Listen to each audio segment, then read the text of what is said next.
We're just setting up here.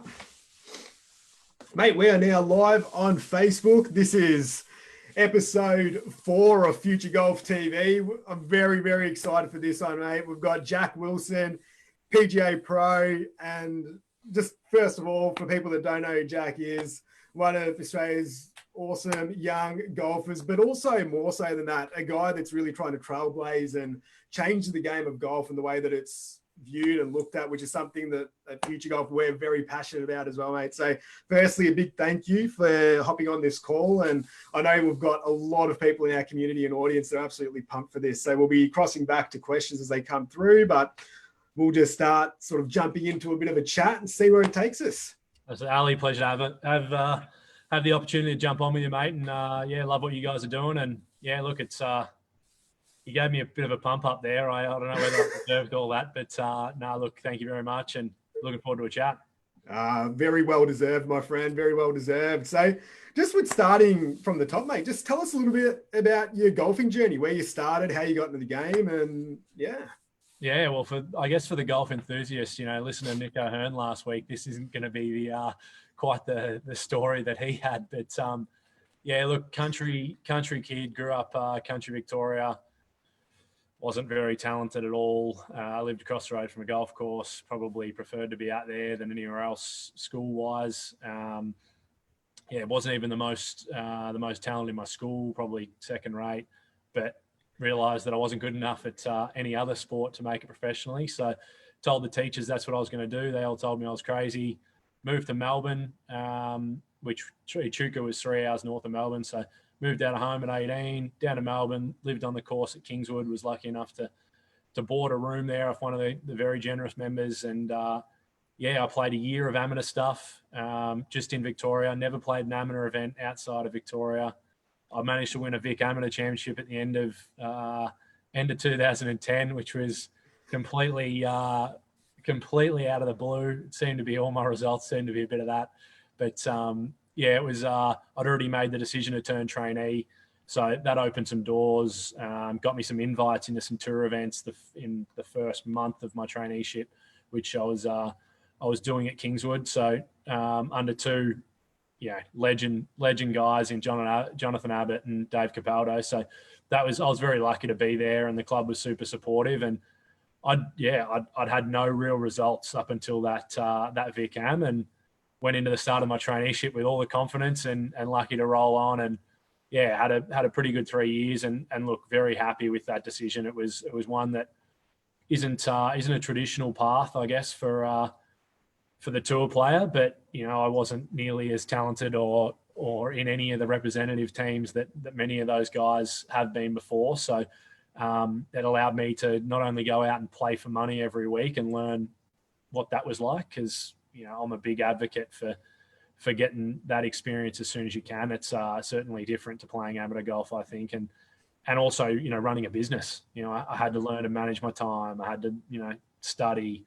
It was a good education. And then fast forward to 2013, I managed to get in the Victorian Institute of Sport. Started my third year of my traineeship. Win the state championships, trainee champs. In about June up at Tokemall, and in October take out WAPGA Championship, first trainee to sort of win a tour event. I just planned on taking 2 weeks off work, mate. I thought that was a big deal to get 2 weeks off work at the time, and managed to win the first week. Had to ring the boss and I asked for another 8 weeks off, and was very lucky that it was a sort of unprecedented occasion. So the PGA were very supportive also, and it opened up a winners category on the Aussie Tour and allowed me access to an exemption into the big tour events. I played 8 tour events that summer. I made 3 cuts. One of them was a first. One of them was a second at New South Wales Open at the second last event of the year. And the other one, the big one, was I finished third in the Aussie PGA Championship there, and was lucky enough to be behind Adam Scott, current world number 1 at the time and reigning US Masters champ in 2013 there. A surreal experience, one that, is still the highlight of my career, no doubt. But, it's been very good. It opened up a lot of doors the following year. I spent 30 plus weeks overseas after never being overseas before at the start of 2014. Spent 30 weeks overseas that year playing Europe, Asia, a little bit in the US. 2015, Canada, season up there. And then, Aussie Tour, Asian Tour since then. And, certainly not the results that I'd sort of be hoping for. And although I'm super lucky to be sitting where I am today, I'd much prefer to be out chasing the big dollars on one of the big tours. But yeah, mate, I guess that's probably it, and probably more so known for the dreadlocks that I managed to grow out and turn up on tour with at the start of 2016, and probably shock the golf fraternity, particularly in Australia, but maybe wider, and attract a bit of attention there. And then later with the addition of Riz, we certainly raised some eyebrows, and it created a fantastic platform to do something special at the end of last year in shaving them off. And mate, it's been a crazy 7 years, something that from sitting at the start of 2013, starting my third year of my traineeship to I guess now, if you had said what I've been able to do and what I've been able to experience, you would have jumped at something like that. Being a country kid, it's certainly a surreal experience, and hopefully it's not over yet. Hopefully there's a lot more to come, and we get through the current global climate and we get back out there playing tournament golf. Yeah, mate. Well, we're going to unpack so much of that. Like, you've given us the nice high level summary there, but there's so much more to dig in here. So let's go back to Echuca, right? Like you mentioned, you might not even be the best golfer in the school. Tell us a little bit more about that. Like, what was the quality of golf going on? I think there was two of us, and I was second out of the two. So I played second in all the school, the schoolboys events we played. I was always, the second rated player. It was just one of those ones. I even moved to Melbourne with really having no real results, but was lucky enough to scrape my way into a state squad and learn how to train and practice, and didn't have many friends. So I allocated all my time to playing golf and managed to improve quite a bit. And I guess the mantra of hard work pays off sort of thing was what it's all I had to go off. And mate, the idea of playing professional sport is something pretty special. So it's a good motivator. And take us through that a little bit. So how old are you when you first pick up a club and going through that high school thing? Like you mentioned there, was golf a little bit of an escape, or what was the draw to golf? Yeah, mate, look, we moved across the road from a golf course when I was 11.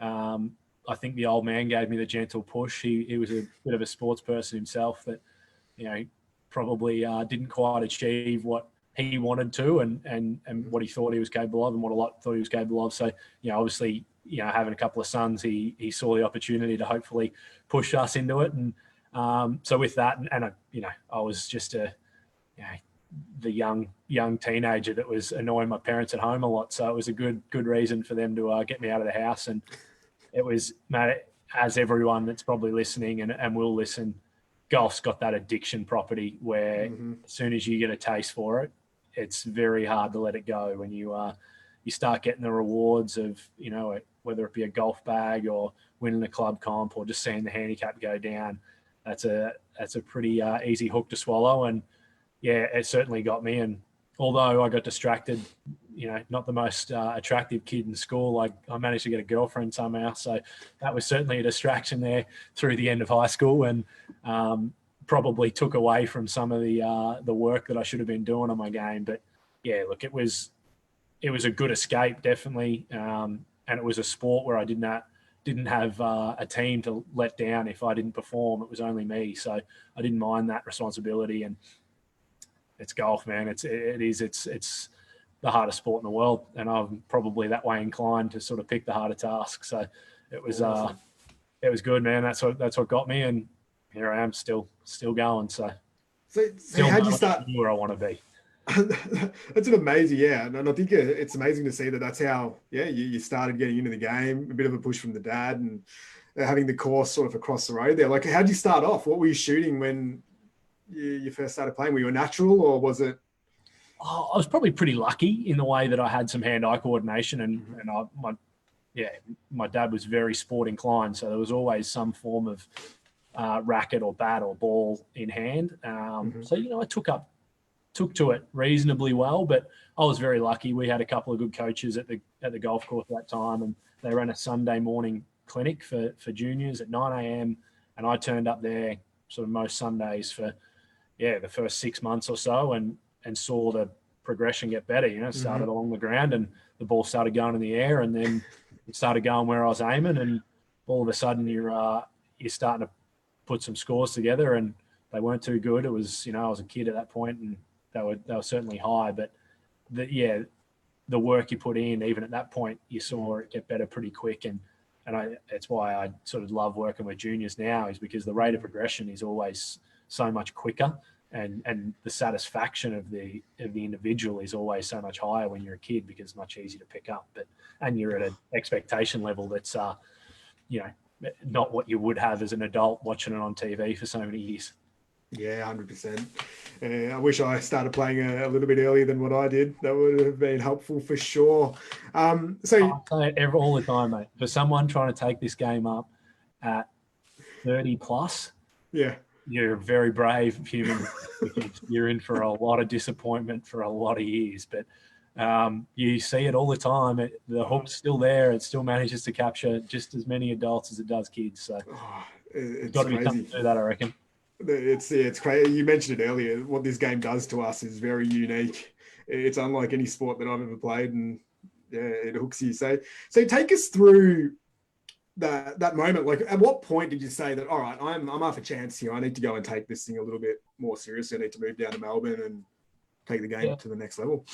I don't know what it is. My parents can never really describe where I got it from. The idea of going, I can do it, and I just I don't know, just oblivious to the fact that I might fail, I guess. And I just dived in and managed to get myself into a position. And I don't know, I don't have a problem talking to people and asking, for an opportunity sort of thing. And, I failed a lot of times too. So that sort of thing, that having less fear there, I guess, was probably the process I took. And what's the worst that can happen? I can always move home. Mum and dad are always going to look after me. So, that was probably it, mate. I just went, I've got to give it a crack. I'd hate to regret it, down the track. And I was very lucky to have incredible people along the way that have allowed me to do what I've been able to do. I had very supportive parents, but a very supportive,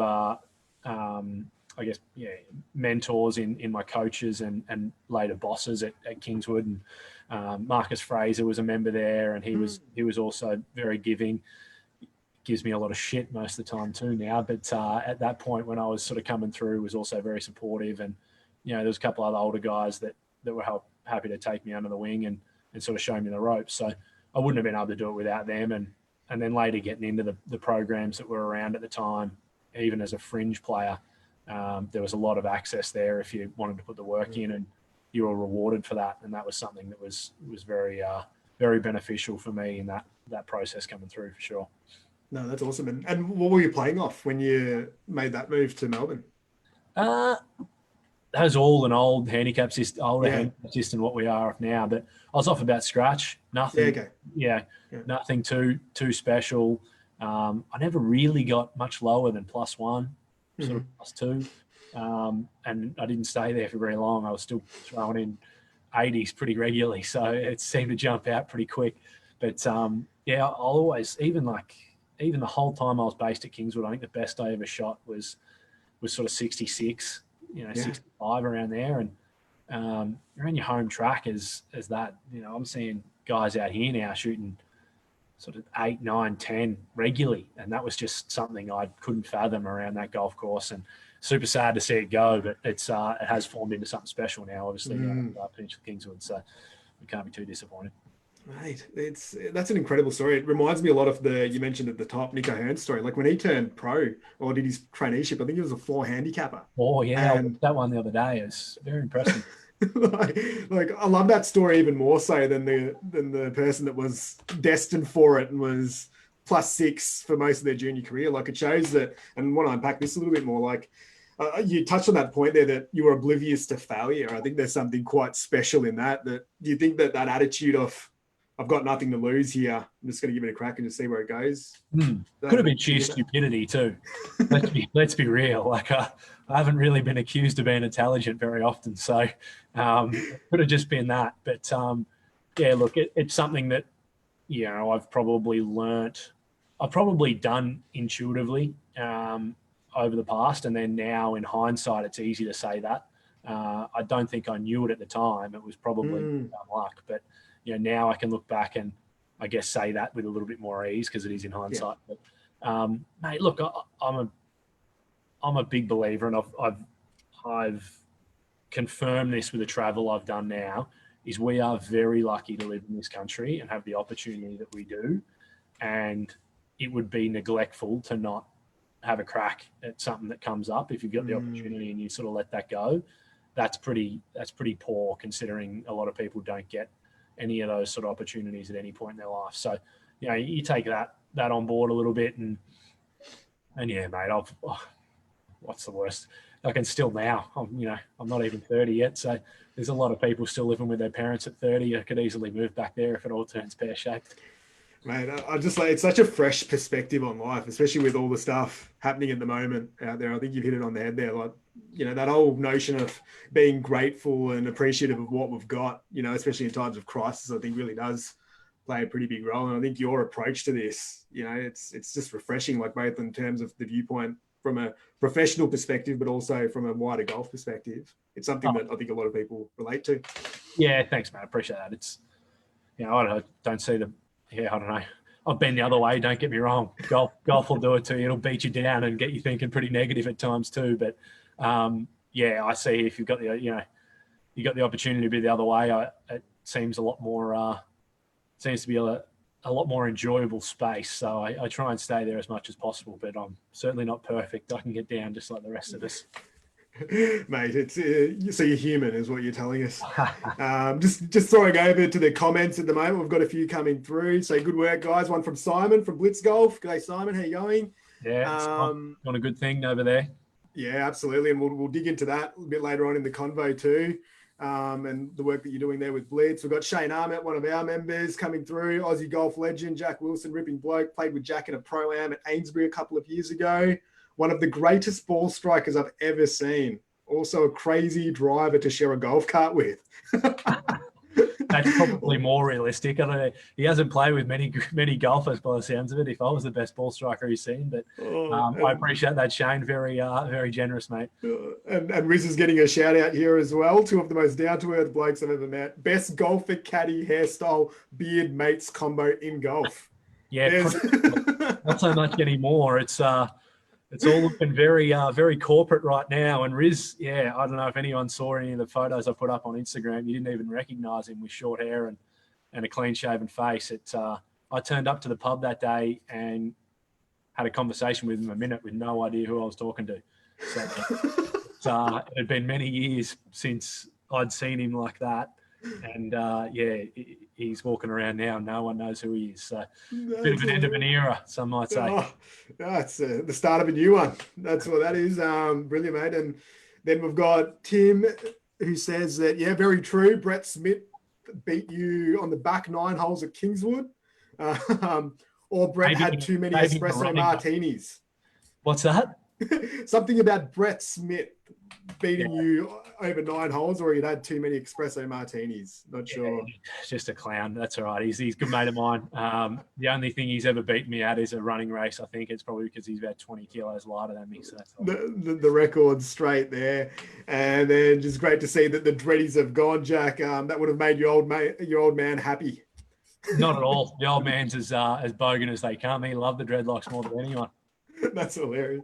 But it's interesting to hear comments like that because there certainly was, it sort of helps dive into when I did come out with dreadlocks first, the amount of stick I copped on social media at events was incredible. Like it was it probably highlighted the fact that golf was in a position where, we probably needed to address a few things because if we stayed, as traditionalists and straight down the line, we weren't going to be very appealing to the wider demographic. We're only going going to appeal to a small amount of people, and golf just can't survive in this country if we continue to do that. We don't have the population for the sport to just to hold on to the small percentage. We need to appeal to everyone, and we need to make the golf more entertaining. And if I could appeal to the trailer park, whatever you want to compare it to, the Happy Gilmore type crowd, that's going to bring a few more people that aren't currently watching the sport, then that's got to be a positive, right? The more the better.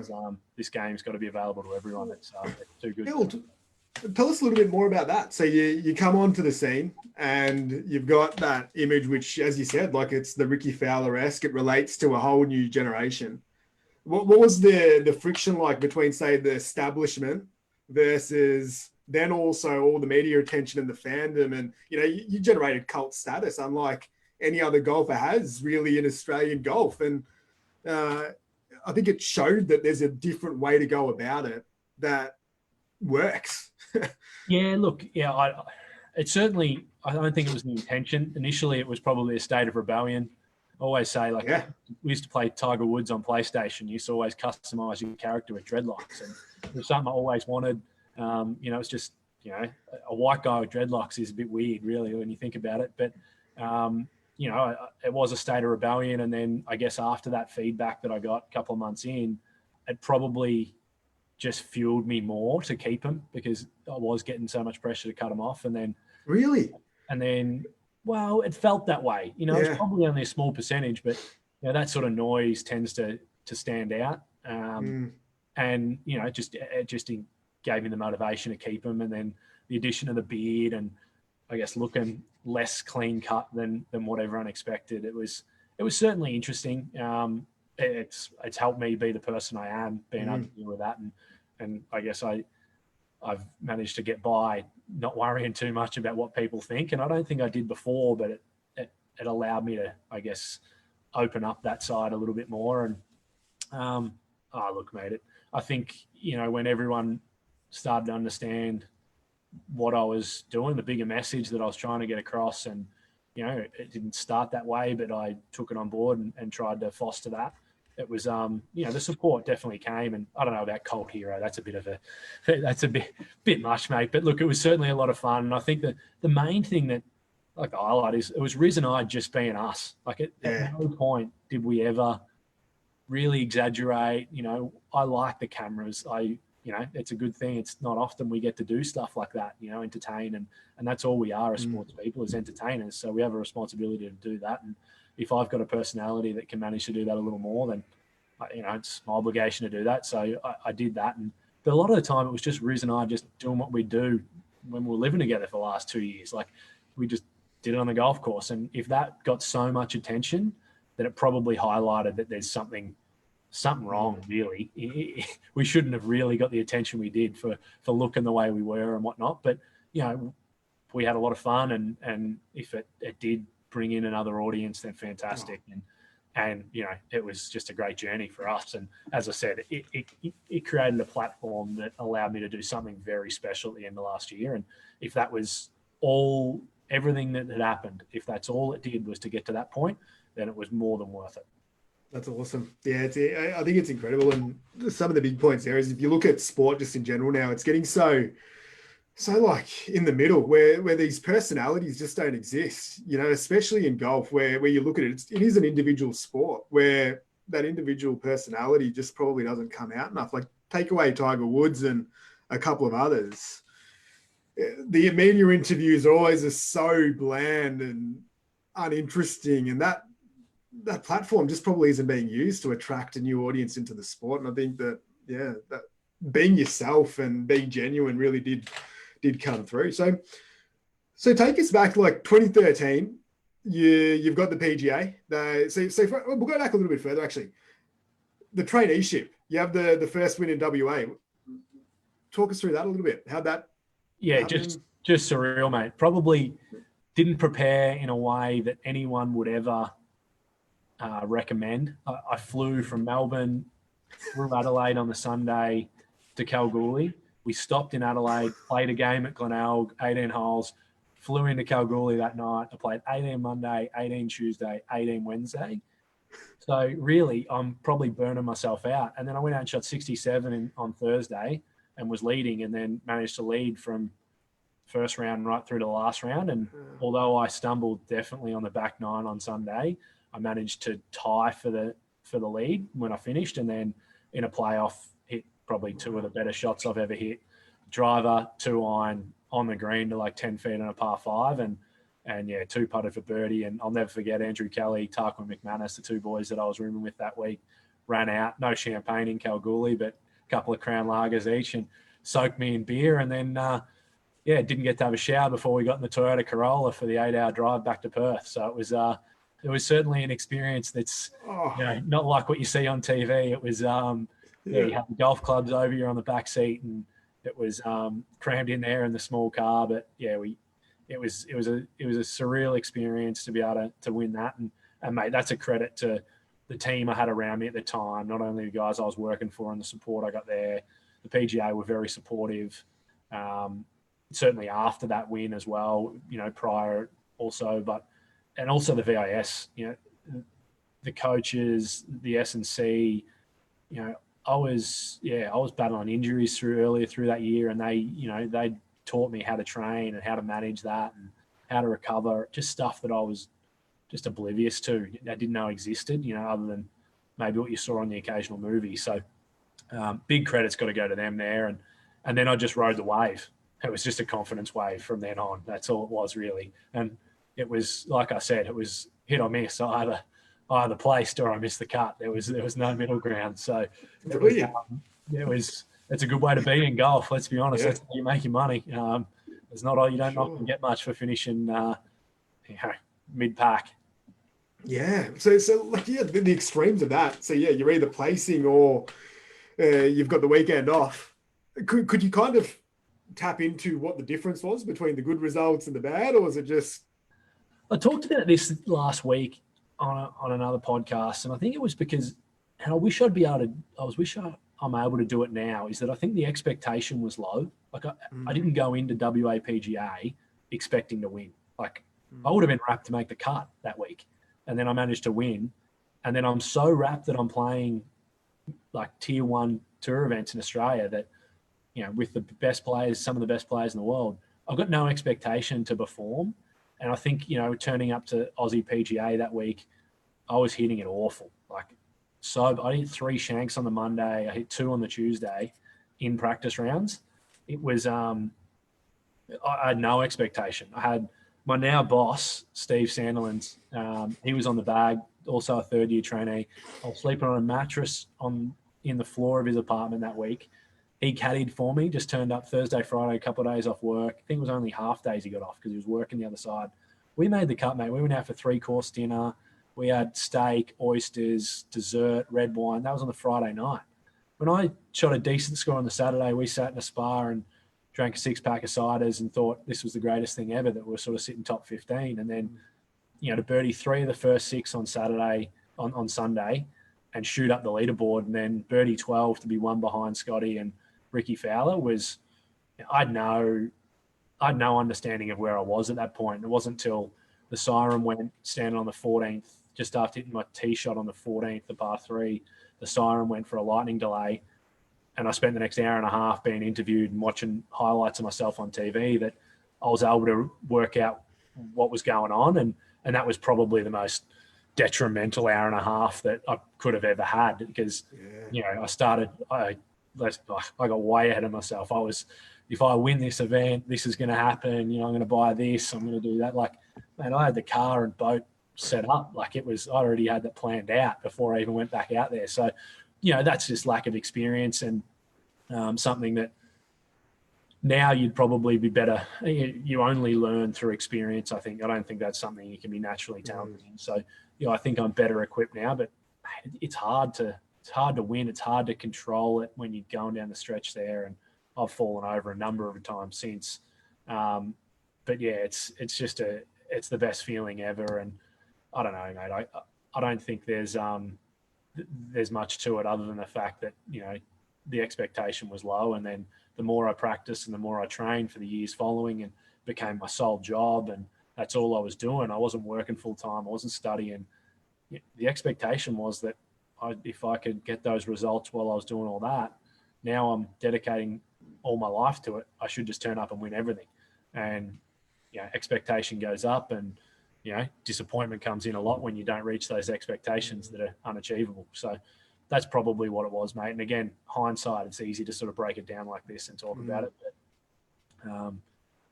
I might be maturing too. Who knows?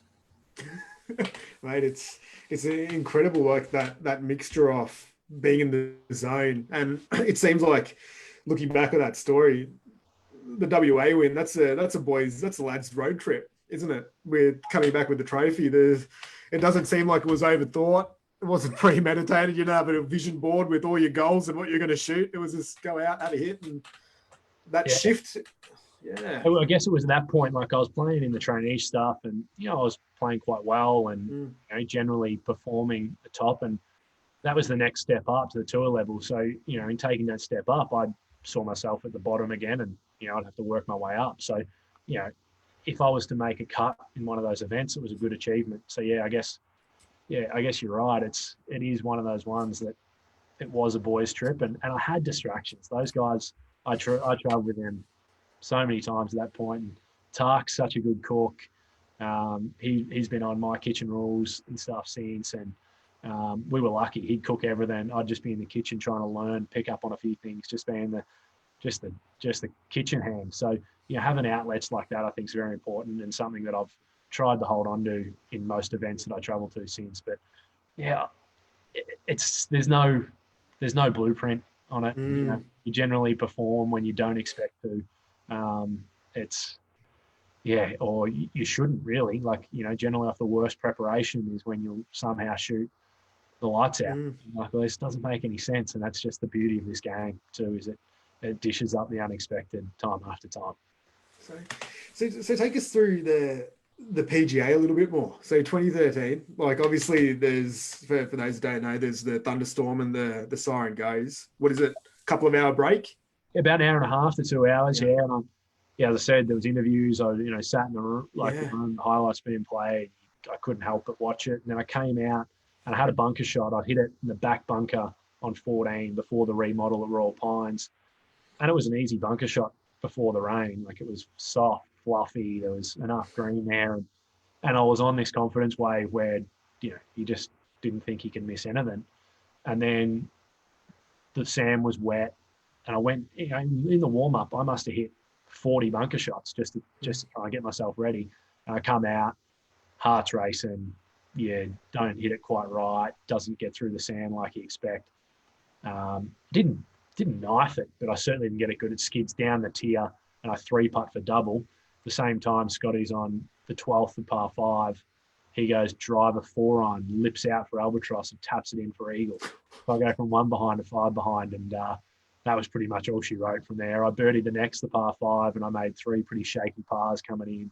I know the old man had it recorded, the highlight of the 18th green, I had about an 8-footer for par, and it was about $23,000 it had on the screen. Make or miss was worth 23 grand difference. So I managed to make that, and geez, we celebrated that night. I think I spent put a dent in that check that night. But in hindsight, it would have been, could have been anything. But at the same time, to finish third to the world number 1 at the time and reigning Masters champ, something pretty special and something I'll have forever. So it was incredible. Don't go back and watch any of the interviews that I did, because, geez, I was terrible. I sounded like the cockiest little bloke of getting around. It was you know what's happening now? Every single person watching this is going to go YouTube. I'll get a laugh. That's what I'm all about, mate. Entertainment. I'll get a laugh out of it. That's awesome. And then did you get a chance to speak to Scotty or Ricky? So Ricky was pretty reserved at that point, and I never really got to know him at all, other than that night we went out with the Coca-Cola guys. Took me out with the boys that I was with, and he was with the Puma guys, and they were together. So he was there in the same pub and same group, but we didn't really get to chat too much. The following week, because I'd sort of come from nowhere, it was the media, I guess, saw an opportunity to capitalise there. So I did a few interviews, and we got paired with Scotty and Mark Leishman in the first 2 rounds of the Aussie Masters the following week. Awesome. Mate, that was the crowds that Thursday were like nothing else I've seen at any point. They were sort of 10 deep walking onto the composite at Royal Melbourne there. It was a pretty special experience. And yeah, I remember hitting, I think took me about 7 holes just to make conversation with him. But, after that, he was as open as they are. He's just a normal Aussie dude, mate. And, I saw that, I didn't get to watch it this morning, but I saw he was doing an Instagram live today and just up at Mullaney. And he's one of the best, mate. I read a story about how he rang a really sick elderly gentleman in Sydney. Like he's a genuine dude, and we chatted about all sorts of things, just normal dude, what dudes chat about on the golf course. It was no different. So for someone who's been at the highest of highs, he's very down to earth and just a normal Aussie dude, mate. So it's very good. And we've chatted since, and Leash, mate, he's the best. So, like chatting to these guys, it's good to be around. And they always make conversation in every event, you see from now on there. As I said, they're just Aussie blokes that have a few more dollars than the rest of us. Just a few. But no, I think you've hit that on the head. It's been amazing watching what Scotty's been doing in this, call it lockdown period, for the local community and for the game of golf. And yeah, Leash has got his new beer out, Leishman Lager. We'll give that a plug. Have had it. It's quite nice too, actually. Very easy drinking. You can knock a case of it off pretty quick. And I think that's Leash and his old man sort of style too. Like I could see the boys sitting around knocking off plenty of tins. I think it's a pretty good brand alignment there for sure. Good side business for him to get into. And then so after that, you've got the PGA. Yeah. What happens next? So what are the next couple of years like? Yeah, mate. So I finished 5th in the Order of Merit that year in Australia. It opens up final stage Q schools all around the world, starting with Asia, early Feb the following year. I've never been overseas. Like I'd only got my passport 6 months earlier, just on the one chance we might have gone on a holiday, I think family holiday or something, and that never came to. So then started 2014. I've now got all these opportunities coming up. I get put into the rookie scholarship for Golf Australia, and the opportunities, the management companies calling. I managed to sign with a management company in Europe and opens up 7 Challenge Tour events on invites. It gets me some main tour invites over there. I've got One Asia status, so I go and play multiple One Asia events. But the first time I travel overseas, I'm on my own. I go to a recon practice sort of run, and I fly into Thailand at 2 a.m. into Bangkok, sit in a car like a minivan on my own for 3 hours down to Hua Hin, doing astronomical speeds in and out of traffic in the middle of the morning, thinking I'm going to die the whole time. I'll never forget looking at my knuckles and noticing how white they were from holding on to the safety handle in the back of the bus there. And that was sort of my introduction to Asia and traveling overseas, and played a week of golf there as practice on the golf course that I was going to be at. And go over to final stage Asia Q school, miss the first cut, don't even go close. Play a few more events and played okay. Had a couple of results. I think I finished 15th at New Zealand Open, and nothing special, but it was still sort of ticking it over. Was somewhere near it. Posted a 9 under an Indonesian Open in the second round, surrounded by 3 even pars. So that was, I think I finished 50th, but showed equal course record in the second round in Indonesian Masters, Indonesian PGA, and then went to Europe and spent 10 weeks solid on the road on my own in Europe, playing different events. Incredible experience.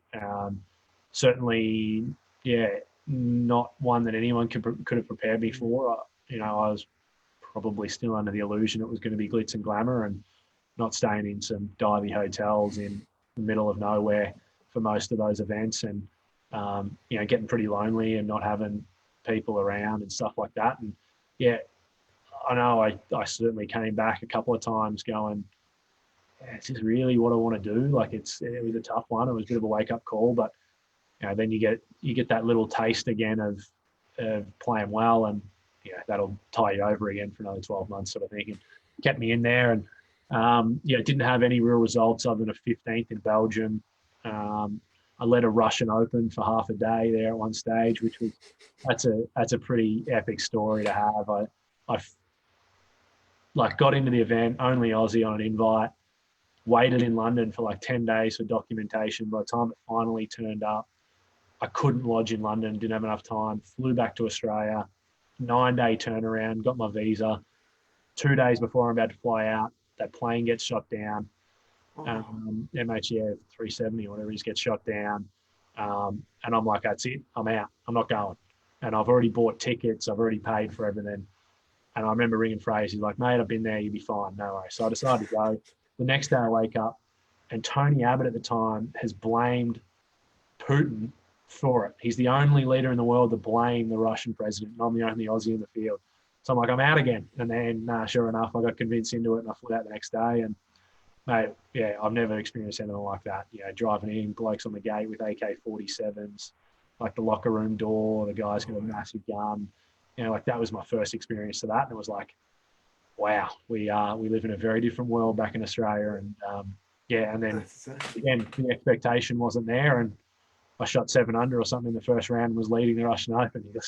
I think I finished 50th or 60th again the week. But it was, it was certainly a surreal year. And the following year, I managed to get status in Canada. I got web.com status. I finished about 90th in final stage of web.com in later that year, which didn't get me web status, but it managed to get me status in Canada, 3rd tier. Decided to put the money that I had aside to pay my tax bill and go and try my luck over in Canada, and hadn't had the best time in Europe that year. So certainly went to the polar opposite and had way too much fun in Canada in 15. I certainly enjoyed the Canadian hospitality way too much, and it definitely reflected some of my results. But that was 4 months of my life that I certainly enjoyed a lot, and one that I'll treasure, but came back tail between the legs again with no real results. And spending that money, things became a little different to what they were at the start of 2014, the end of 2015, and was battling a wrist injury that I'd been putting up with for a couple of years. And that's I took a month off and started doing some shifts in a bar, and the state of rebellion came around, I guess, in the way of the dreadlocks decisions. That was at the end of that as well. So, it all sort of accumulated, I guess, and then managed to get my tour status back in Australia, started 2016, and my wrist operated on in April, and just went back to work. Started managing a bar and realised how lucky I was to play golf for a living for the years prior. And yeah, mate, that motivated me more than anything. And managed to come back and have a few results in 2016 and earn some status and generate some opportunities the next few years.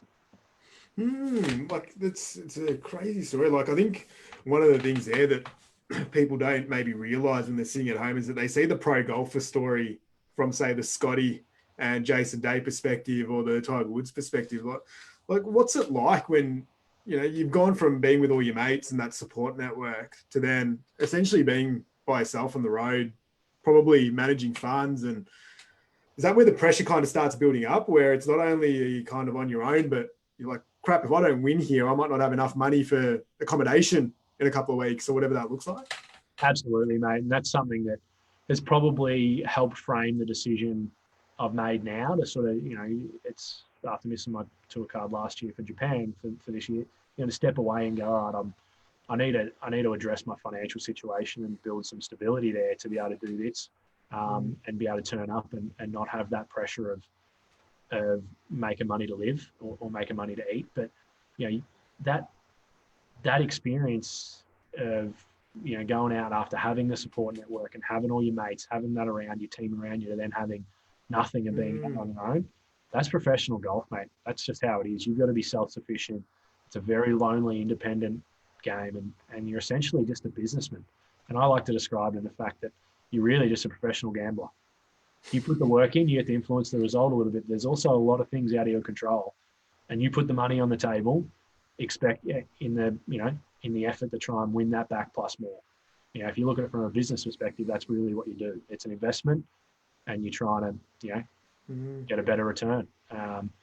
And there's a lot more to it, and that might be my perspective and my opinion, and not many people said, but really factually, that's realistically the way it is. It's simple. You got to make decisions on what the outcome is, and a lot of the time, the carrot is pretty big in golf. It dangles there in front of you, and whether it be opportunity or whether it be money, um, you generally invest that money on what the best result is, not what you know, the most realistic achievement is. Even though you back yourself in every time, you've got to sort of weigh the odds up and go, well, all right, I'm I'm pretty likely that I'm going to finish top 30 and get my money back here. So, all right, if I can do that, then everything above that's, a bonus.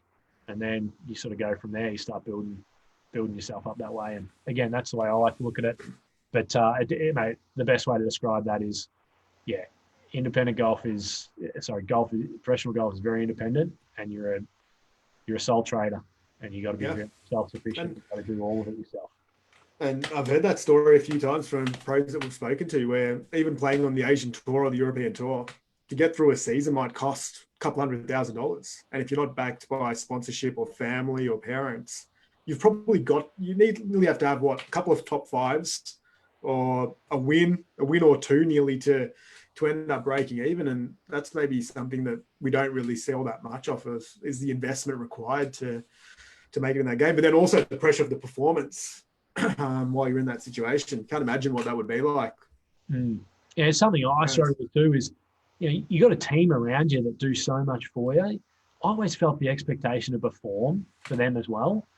But you also touched on the sponsorship side of thing there, and I think that's why we need to expose golf in this country and really help it evolve and appeal to a wider demographic and make it a lot more entertaining, because that's how the return on investment is going to come for sponsorship for individuals.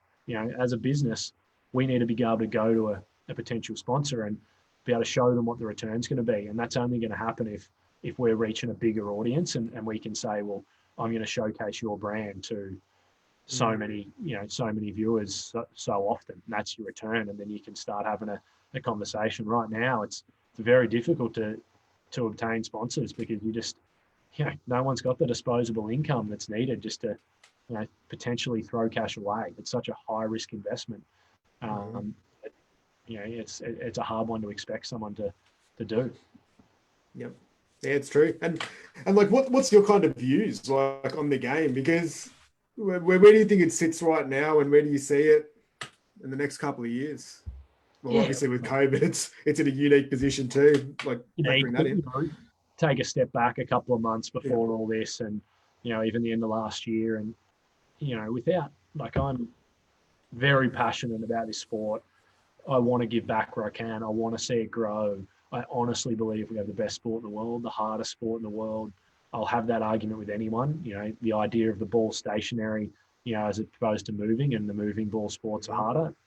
You're dreaming. Like, you got to generate all the power in golf, and the targets are a lot smaller, and there's a lot more variables, and conditions change every single shot. So I'll argue that forever. And because of that, there's so much opportunity and potential. I think with new formats, I think first and foremost, we need to close the gap of relatability between spectator and player. We need to, I think, adopt the reality TV aspect and showcase the personalities that you talked about earlier. We've got to get the spectators inside the ropes more, whether it be via close-up cameras, whether it be via the Vic Open approach, where there isn't any ropes and the spectators walk right behind the players, where you can hear the conversations with the caddy. And look, there is things that need to be thought about, and it is the brand of golf getting potentially damaged because of the way people speak, and but that's just a habitual thing. We need to, guys will evolve and adapt to that, and that's just something. If the money's there and it's going to bring in more opportunities for them, they'll adapt like everyone else. So I think we need to try that. And as I sort of said earlier, we're not fortunate enough to have the population in this country like Eurasia's, America's, Europe's to hold the sport up with a small percentage that enjoy the sport. We need to appeal to the masses, and to do that, we need to be entertaining, and we need to compete with the other sports in our industry, in the sporting industry. We need to be able to compete against the likes of AFL, cricket, basketball, soccer, all those ones. We need to be able to compete with that. And right now, hey, like, this is the sport I'm in. This is what I know, and yet I'd much rather turn on a game of AFL and watch a game of AFL than turn the golf on them. And that's pretty scary if I know it as well as I do, and I don't find it entertaining enough to want to choose it over other sports. So, I don't know what the answer is. I've been pretty vocal on it, and that's solely because I am passionate, and I'm maybe I want to see change, and I think if we don't start doing something very quickly, we'll continue to see the decline in events and the status of golf in this country over the coming years if we don't do something pretty drastic. So that's the only reason I do speak out like I do, and it's again like it's the only sport in the world where a 5-year-old can stand next to a 90-year-old and they play a competitive event against each other. We've got a system in place that can allow that to happen, and there's just so many things. The banter that happens between a couple of blokes out playing a money match on a Saturday is entertaining. There's enough there. There's enough content opportunity in the world we live in now. I think that we, as golf, are behind in our competitors, and they're continually evolving and continually increasing that gap. And for us to close that gap, we need to make some pretty big moves, is my opinion. So, again, only my opinion, but it seems to be logical, and that's sort of where I come from in most of the things I try and advocate is logic generally prevails, and hopefully, although the game isn't obviously that logical at times either. But no, it's that's where I think we fit, and I'd love to see Australia be the leaders in innovation in this sport. And we mentioned Simon earlier, and I know there's a number of other people that have talked about it, and I know the establishments, your leading your leaders in the organisation are talking about it. But it's scary, mate. New stuff is scary, and unfortunately, we need to be unafraid to fail. And sometimes that's an investment that may set you back. But, geez, I'd love to start just throwing heaps of ideas up, and hopefully something sticks, and it really, increases the longevity of this sport, and particularly in this country, and the professional level. Then just sort of sticking the course that we're on, and hoping that it comes back, because I just can't see how that's going to be the case. I think you've touched on so many good points there. Like, from an alignment perspective, obviously with Future Golf, couldn't agree more with you on every single point. There is that, if you break it down for something sustainable, it does need to attract that broader audience base, and that's kind of when we kicked off Future Golf. It was that it's like, why aren't there any young people? Like even we're looking at it now, like golf is probably one of those sports where it should have such a diverse age representation, socioeconomic representation, gender. It just doesn't. Like there is a very defined market for the consumer of golf, and if it remains like that, the sport probably doesn't have that much of an optimistic future, because it isn't growing all that much. And I think you're right. Like these things like Blitz Golf, like Future Golf, like Top Golf, 9-hole events, more park where they've got these opportunities for anyone to come and play some mini golf, a driving range, or have 9 holes or 6 holes. But also aligning it with the personalities like yourself and people that actually can have a bit more fun with it, that are accessible, that can bridge that gap with the story. We saw the President's Cup. Everyone loved that because there's a rivalry and you've got the best players, and Phoenix Open, where you've got a party. There's examples of things that are definitely working, but there is still that fear of, we can't do that yet. Or waiting for someone else to do it. Taking that leap. Yeah, it's true. Yeah. And mate, this line's gone a little dodgy. So, just so you're aware, if I sit there looking at you, it's just because things are a little bit shaky. But Mate, I think you're spot on, and it's good to hear that there's a lot of people, like yourself, supporting that, and I think, mate, it's growing. There's a lot of people that are on this of the same view of what you are and I am, and I'm not an individual in this. There is a number of people, and the tour in this country is predominant, like 70% or so is of guys my age or younger, and have grown up in this atmosphere. They're expecting it to evolve and turn. There's always an exception to that, but that's it. So I think we do need to take a leap and definitely do stuff like that. And mate, the idea of it's been done. The music thing, let's do it more. Like, it doesn't put us off. It's the white noise that is great. It's when it's silence and you get the phone ringing or the coughing or something. That's what'll put you off. It's if it's white noise, again, we'll adapt. It's completely fine. We don't need to hear the contact of the ball like tennis to affect our reaction time and stuff. So yeah, mate, I'm a big advocate for all that, and I think it makes it more fun too. I love to have music playing every time I'm out there. You see all the tour guys with the headphones in, they listen to it while they're practicing. So what's the difference? Let's get some DJs on the range. Let's get them on the golf course. Make it happen. And it would probably even add to the atmosphere, right? Like, if there's genuine heckling or there's crowd engagement and involvement there, like you see it at the Phoenix Open. That's what it's about. The crowd wants to see somebody between, and that's where that engagement really comes in. Absolutely, mate. And that's what closing that gap of relatability between spectator and player is very important, I think. And by adding those things, it makes it more real life. It makes it more close to the norm of what guys can do on a Saturday afternoon at a public track in thongs and board shorts. Like, and you bring the portable speaker and you have a few beers, it's a bit more relatable to what professional golf could be, I think. And I don't know, it might not be the answer, but I think it's an obligation to try it. You're not going to know for sure unless you do. And I know the guys at of all the organisations that lead in this country are all thinking about it. It's just finding the support, I guess, and the people that can help them make it happen. I'm a bit impatient too. Maybe that's what it is, right? Like, maybe I just wanted to happen yesterday.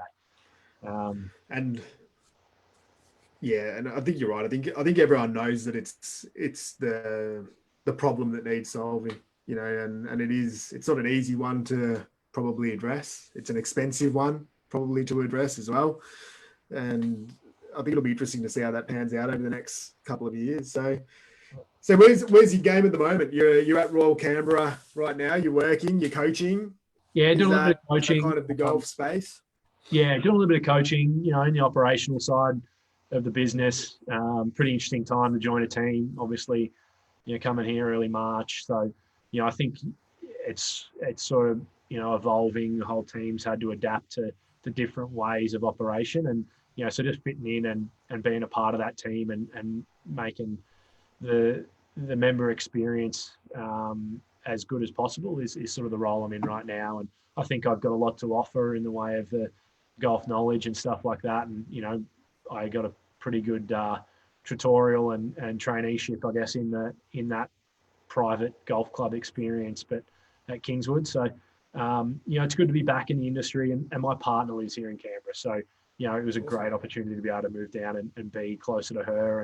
And touch wood, she hasn't kicked me out yet, and everything's going great. So other than it being a top of 7 degrees here, which I'm really struggling with coming from Queensland, it's been good. The golf wise, mate, I find it very hard when I don't know when my next event is to be motivated to be out there training and playing. So I think I'll continue to go out and hit a couple of balls here and play a few holes where I can. But I'll probably, particularly if the weather stays like this, you'll probably find me rugged up and inside playing darts, or maybe having the occasional beer myself in my downtime rather than out there on the course. But certainly once events start to formulate again, the motivation will come back, and as long as I don't let the rust get too thick, it'll be okay. I'm sure I'll be able to come back and And yeah, who knows? The expectation will be lower, no doubt, and who knows what it might bring. Penciling you in for a win, going by your track record. If you're not practicing, Yeah, it wouldn't surprise me at all, but I'm not going to think about it too much because the expectation will go up. No, awesome. Tell us a little bit about your relationship with Riz. Like, obviously, you guys are like a team, and it's something you like to share. Yeah, mate. Sorry, you sort of breaking up a bit there, but Riz, it's an interesting story considering the bloke had never played golf before. He's never been to a golf event. He knows nothing about the sport or game, or didn't anyway. We were best mates right through high school. Um, you know, always had the dream of going to work with my best mate. And 2017 New Zealand Open in Queenstown, my favourite place in the world. He'd never been. He just got back from a year overseas. Don't think he'd shaved or cut his hair in that time. So he come back looking a spitting image of Otto from Happy Gilmore, the homeless caddy. And I said to him, mate, I've got to show you this place. At that point, I was probably struggling with the travel a bit. So the idea of taking my best mate on the road was a good incentive. And, we got to New Zealand Open and I thought I'd showed him enough. But, come Thursday, that was a bit of a roller coaster in the emotional state. I remember standing on the 10th hole next to my ball. I've done my yardage. I go to grab a club and he's like 200 meters back. We're already on the clock. And, so it was certainly an interesting introduction for his first round on the bag. But we turned it around and I went out and shot 7 under the next day and then 6 under and then I think 5 under in the last round. And we finished 5th in the New Zealand Open that year. And I'd already told him that we're going to get a camper van and go and travel to South Island for the week after.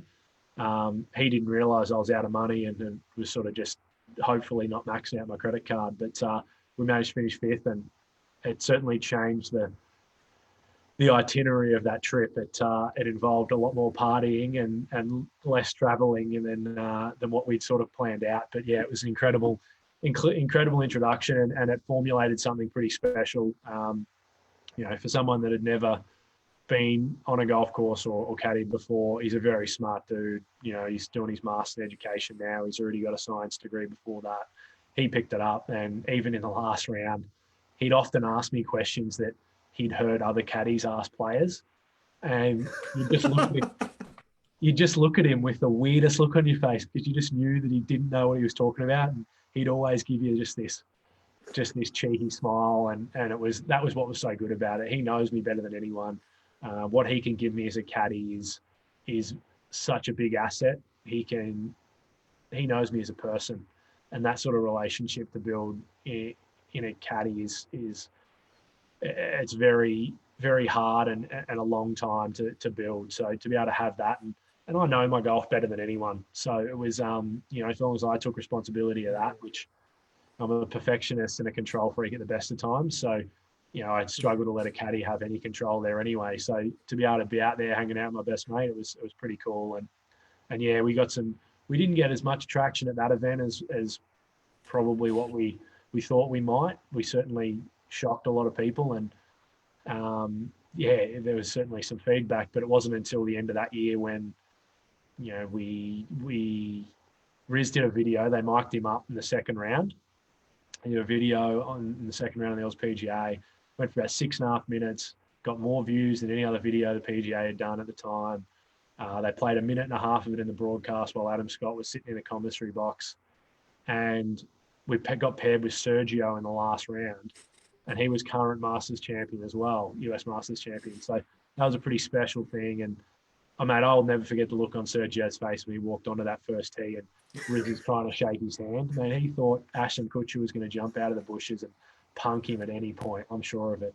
And then, we played pretty well too. But I guess the highlight of that was when the tee times were released and we were sort of watching them eagerly. In the tiles, it was Lucas Herbert, Sergio Garcia, Jack Wilson, and then an inset in the tile was Riz. It was like Anthony in the tile. And I don't think there has ever, any point in the world, been a caddy in the tee time tiles. So that's definitely a highlight, and that video got a lot of traction. You know, Oh, that's brilliant. he built an audience and a brand for himself from then on, and it's something we fostered for years to come. And um, just a pity we couldn't get a few more results on the board, mate. It would have been great to be standing up there on a podium, letting him do half the speech, because that was always the plan. It was always a team effort, and I would have loved to have seen him in front of the cameras, because he often goes yeah, he gets a bit of stage fright and goes pretty quiet. So it would have been good to see him fumble through there. Oh, mate, what a cracking story, an awesome relationship. And, mate, going by the way that your golf goes, I wouldn't be cancelling that. I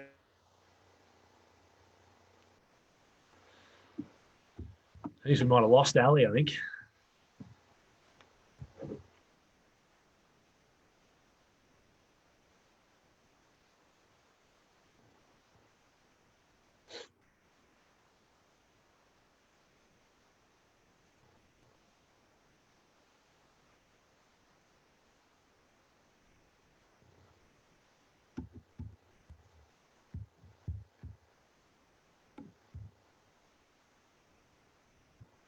Don't know whether I'm still on, guys, but yeah, we've lost Ali for the moment, but see if we can't get him back on.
Yeah, mate. Connecting audio, I think. Have I got you?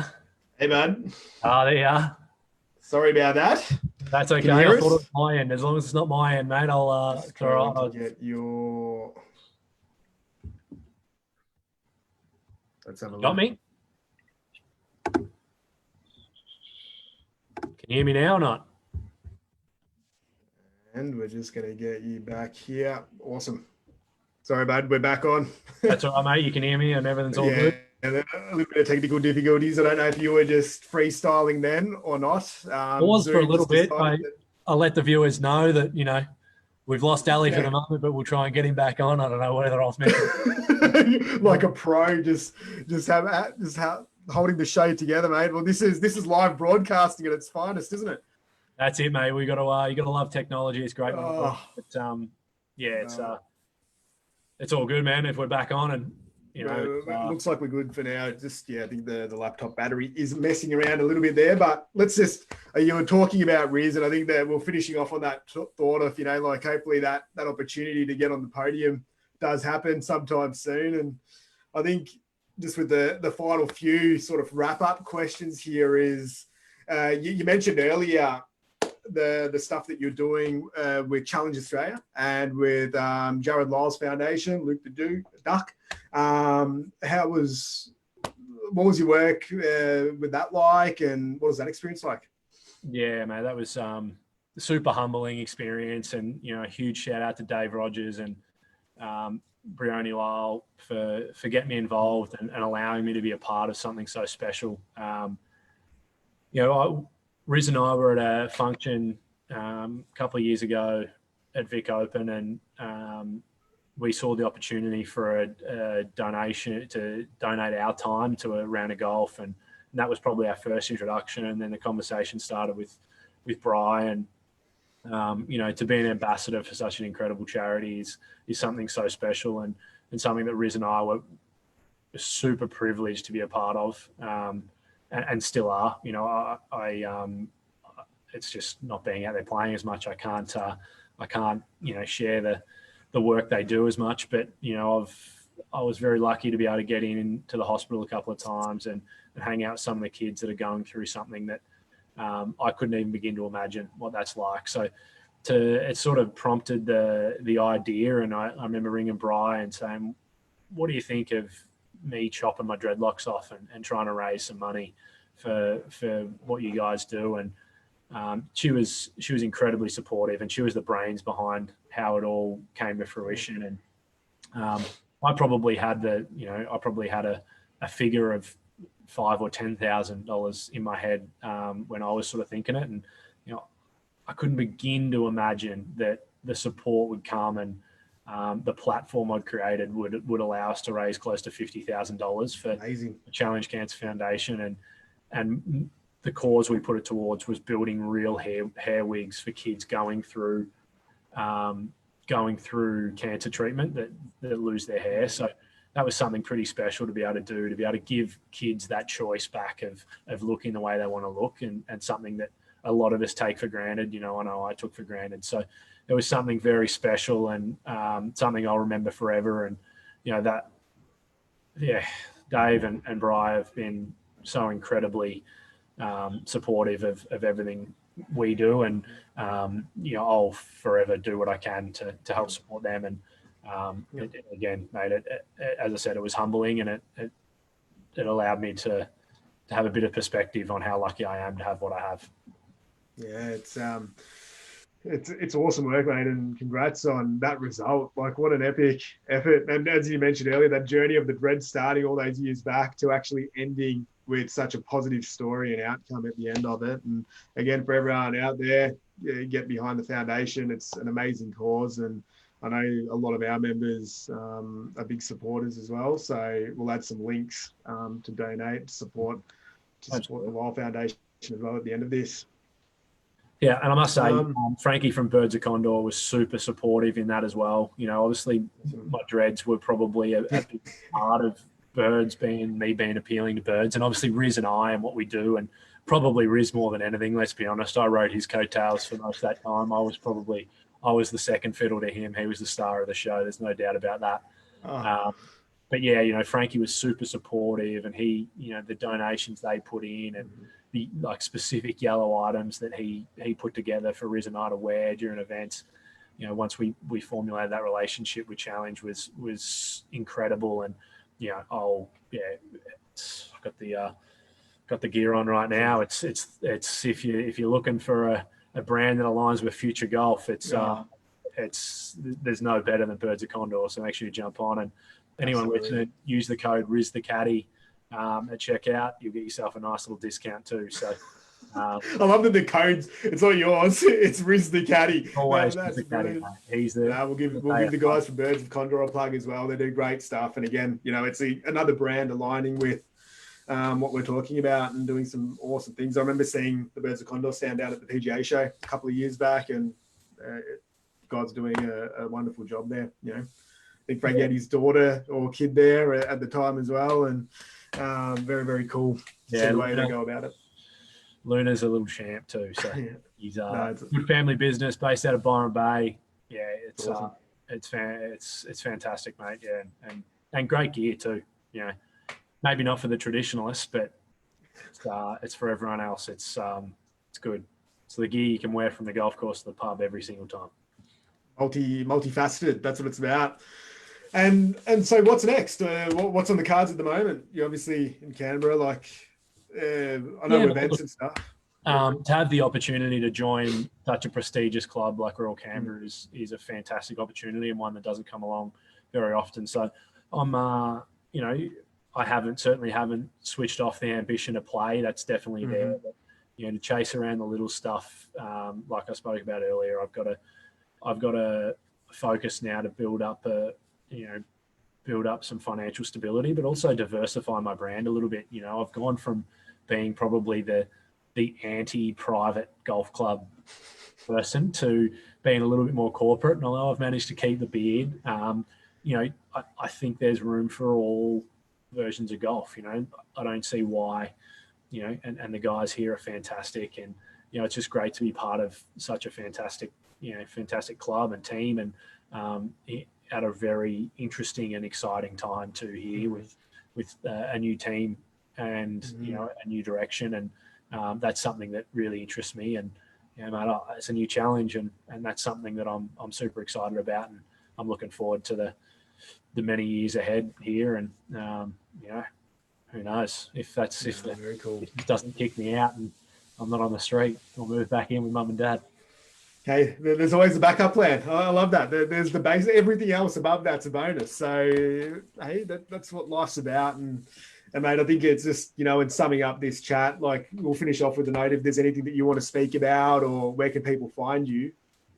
Yeah, look, mate, like my social channels, although I've been pretty quiet since all this kicked off, I never know what to say. It's always pretty humorous and stuff on my stuff, and it's a pretty serious time we're going through right now. So I've remained pretty quiet, but mate, I'm still active on there. If anyone wants to reach out, by all means, get me through Insta and through Facebook and any of that.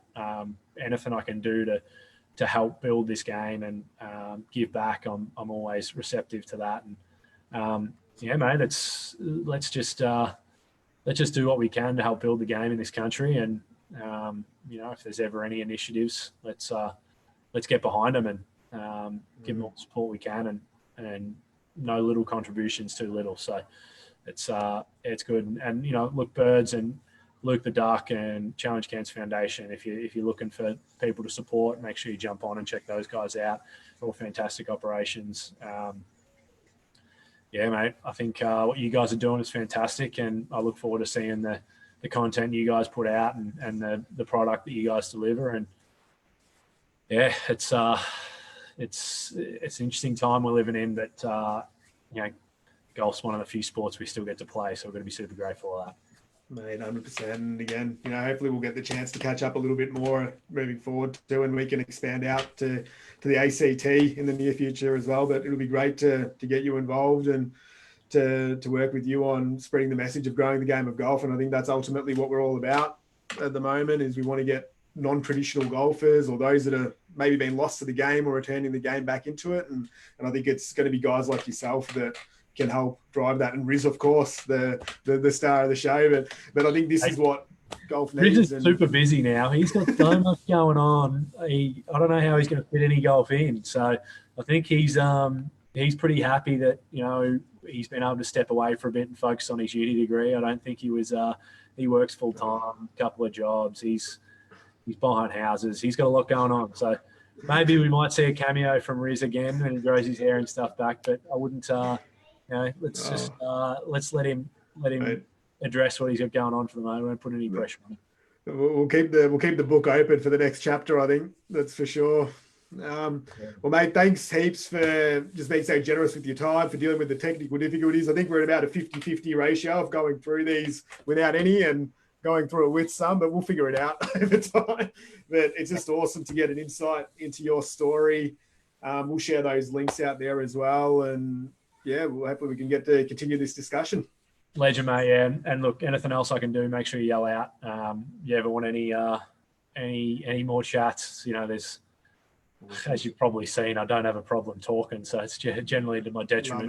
Love it. But, mate, happy to help, and yeah, look, I look forward to seeing what future golf holds. Awesome, mate. Thanks heaps for the chat. Enjoy the weekend, and we'll speak soon. Appreciate it. Cheers. Cheers. Mate. Bye. We'll just stop it.